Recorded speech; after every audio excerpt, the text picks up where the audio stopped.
মোহাম্মদ ইউনূসের উপদেষ্টাদের কিসের এত দম্ভ? ইলিশ মাছ দেব না, ধর ইলিশ মাছ।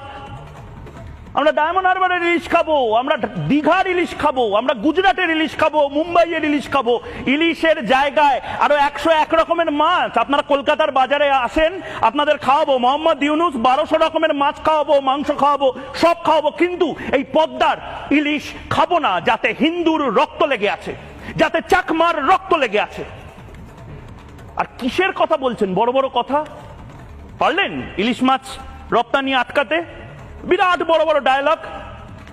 একটা মাছ খাওয়া বন্ধ করে দিলে একটা গোটা দেশের ইনকাম, একটা গোটা দেশের অর্থনীতি পড়ে যায়।